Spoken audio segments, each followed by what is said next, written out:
Imagine you are standing on a quiet American street at 2 in the morning, and somewhere down the block, a situation has just turned dangerous. Shots are fired, chaos erupts, and the only barrier between a police officer and a bullet is the vehicle they dove behind. And in that terrifying fraction of a second, the question that nobody ever thinks to ask until it's already too late suddenly becomes the most important question in the world.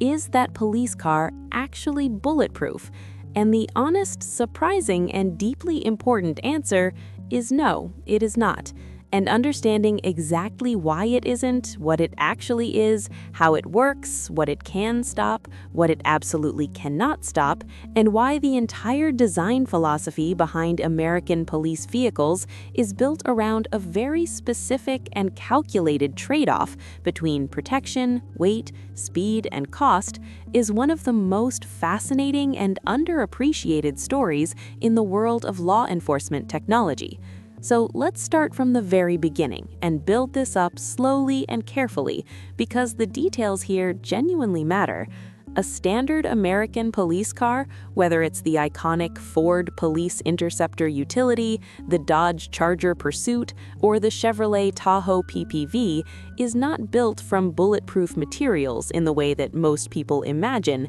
when they picture a military-grade vehicle. It does not roll off the assembly line wrapped in thick steel plates capable of stopping rifle rounds. And if you were to take a standard patrol unit and fire almost any common rifle at it, the bullet would pass through the door like it was made of paper, because in reality, the body panels of these vehicles are largely stamped steel and aluminum, the same materials used in civilian cars, designed primarily to be light, fuel-efficient, aerodynamic, and affordable to produce at scale. And this is where the first crucial distinction must be made. The word bulletproof is actually considered a myth, even by ballistics engineers, who prefer the term bullet-resistant, because no material in existence can stop every projectile under every condition, but rather materials are rated by how much energy they can absorb before a bullet penetrates. And this rating system,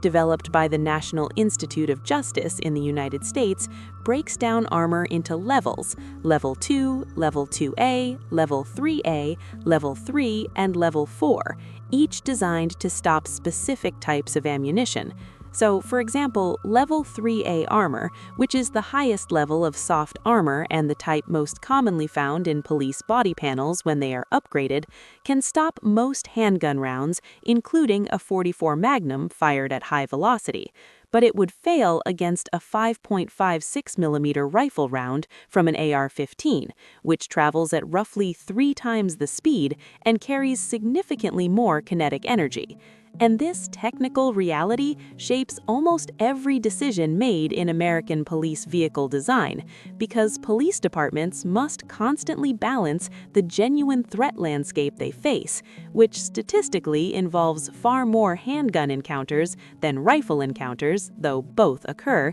against the enormous logistical and financial costs of building a vehicle that could stop higher caliber rounds. And to understand just how heavy and expensive that becomes, consider that Level 4 hard armor plates, the kind that can stop armor-piercing rifle rounds, are made from materials like boron carbide ceramic or ultra-high molecular weight polyethylene, and adding full vehicle protection at that level would add hundreds to potentially thousands of kilograms to the car's weight, which would destroy fuel efficiency, wreck performance, make the vehicle sluggish in high-speed pursuits, and cost potentially hundreds of thousands of dollars per unit, which at a time when many American police departments are operating under tight budget constraints and maintaining fleets of dozens or even hundreds of vehicles is simply not realistic. So instead, what happens in practice is a tiered and strategic approach to protection, where the vehicles that most officers drive on daily patrol are essentially standard production cars with modest safety upgrades, while specialized units, SWAT teams, tactical response units, counter-terrorism divisions, operate much more heavily armored vehicles, including purpose-built tactical trucks and, in some cases, military surplus MRAPs, which stands for mine-resistant ambush-protected vehicles. And these were originally designed for combat in Iraq and Afghanistan to survive roadside bombs and are almost absurdly over-engineered for domestic law enforcement use. But their adoption by police departments after a federal program allowed military surplus equipment to transfer to civilian agencies became hugely controversial and sparked national conversations about the militarization of American policing. But stepping back to the standard patrol car, it is worth going into genuine detail about what protection does actually exist, because while the car itself may not be bullet-resistant from the factory, there are several layers of real safety engineering built into these vehicles. First, many police departments do invest in aftermarket ballistic door panels, which are essentially flat plates of level 3 or 3A material inserted into the door cavities, replacing the foam padding and plastic trim found in civilian models with hard armor that can absorb handgun rounds. And these panels are invisible from the outside, but can genuinely save an officer's life in a gunfight, where the door is the only available cover. A situation that training actively discourages because officers are taught that a car door is not cover but concealment, meaning it hides you from sight but does not stop bullets, whereas actual cover, moving behind the engine block and wheel well area, uses the densest metallic components of the vehicle as ballistic protection. And the engine block specifically, being a solid mass of cast iron or aluminum several inches thick, can absorb and deflect many handgun rounds, which is why police training emphasizes retreating to the front of the vehicle behind the engine rather than crouching behind the door. And the wheel wells similarly contain steel components, brake assemblies, and packed materials that offer meaningful resistance. Second, police vehicles often come with upgraded windshields, and this is where the technology becomes genuinely impressive. Because while a standard civilian windshield is laminated safety glass designed to prevent shattering in a collision, police spec windshields can be ordered with ballistic glass interlayers, typically multiple layers of polycarbonate bonded between glass, that can stop multiple handgun rounds while maintaining visual clarity for the officer. Though it is important to note that even these enhanced windshields have limits, and a sustained barrage or a high-velocity rifle round can still penetrate them, making them a meaningful improvement over nothing, but far from an absolute guarantee.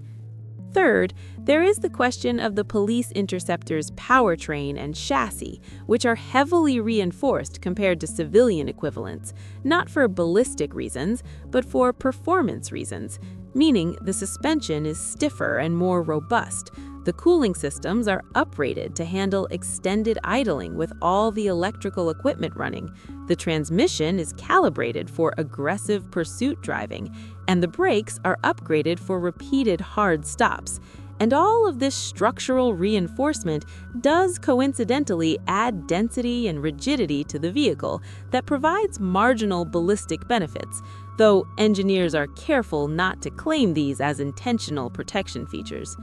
And then, there is the most dramatic and cinematic scenario that everyone watching a YouTube video about police cars inevitably wants to know about, which is what happens when a police car needs to ram through a barrier or is rammed by another vehicle. And here again, the Interceptor platform earns its name because the front bumpers, push bars, and frame structures are reinforced specifically to absorb impact energy and remain functional after a collision that would destroy a civilian car, allowing officers to use the vehicle as a physical tool in the pursuit and containment of suspects. And this is a uniquely American design requirement, reflecting the specific tactics developed by American law enforcement over decades.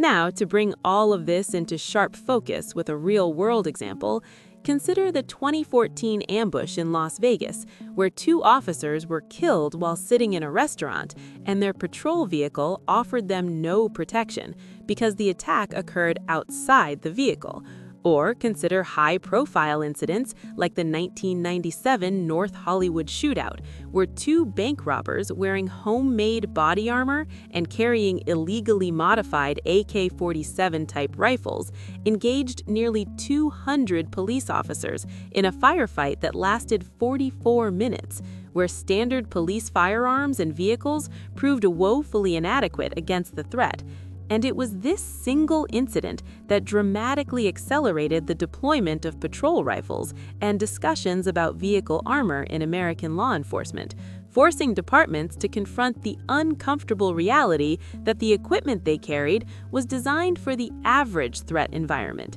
not the worst-case scenario. And this tension between equipping for the common situation versus the catastrophic situation defines the entire history and future of police vehicle design. And today, we're seeing the next generation of that evolution with vehicles like the Carbon Motors E7, a purpose-built police car designed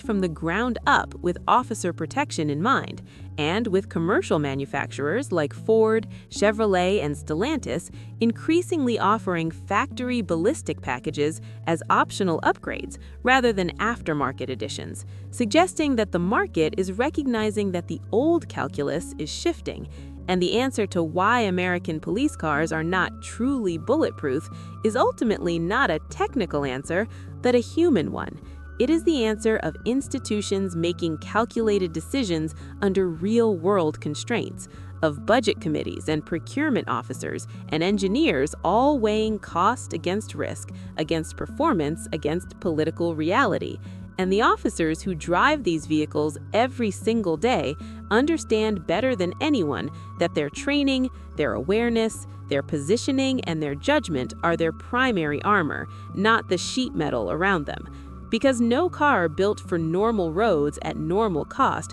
will ever be a tank, and nor should it be. But the gap between what these vehicles are and what many people believe them to be is enormous. And closing that gap in your understanding means understanding something true and important about the world. So the next time you see a police car parked on the side of the road, you are looking at a machine that is more capable than a civilian vehicle in almost every measurable way: faster, stronger, more durable, better equipped, and yes, meaningfully more protective in certain threat scenarios. But you are not looking at something bulletproof. You're looking at something bullet-resistant in specific and limited ways, operated by people who train relentlessly to survive in situations where the metal around them may not be enough. And that truth, uncomfortable, complex, and deeply human, is far more interesting than any Hollywood myth about cop cars that stop everything fired at them. And that is the real story of the American police car.